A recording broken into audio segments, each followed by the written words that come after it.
Shagana Amaulay ala Jomai Amala Bora ala Kerala Amaulay ala Jomai Shagana Amaulay ala Jomai Amaula Bora alila Amaulay ala Jomai Shagana Amaulay ala Jomai Kudumu Jamaligo Amaulay ala Jomai Shagana Amaulay ala Jomai Bauye Kalimako Amaulay ala Jomai Shagana Amaulay ala Jomai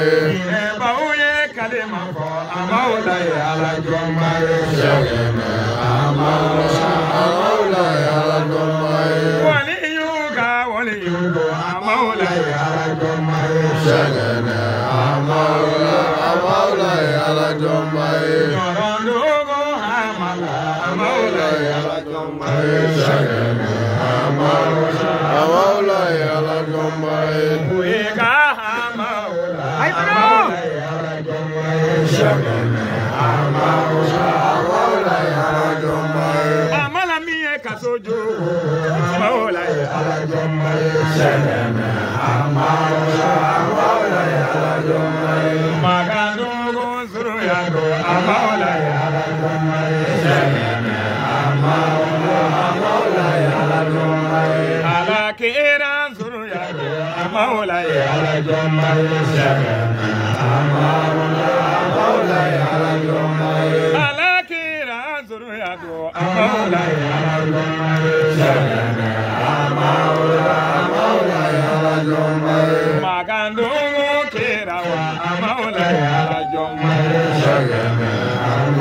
Amaulay ala Jomai Kudubu Jamaligo Amaulay ala Jomai Shagana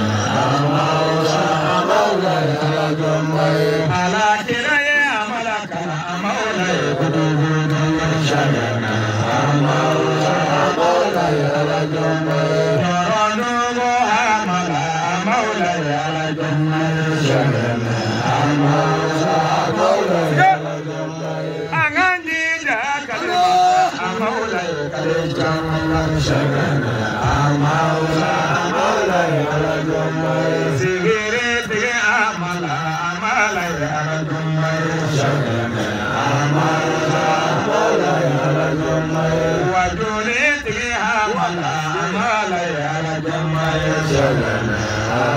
Amaulay ala Jomai Ala Kira Zuriya Amaulay ala Jomai Shagana Amaulay ala Jomai Norondugo Hamala Amaulay ala Jomai Shagana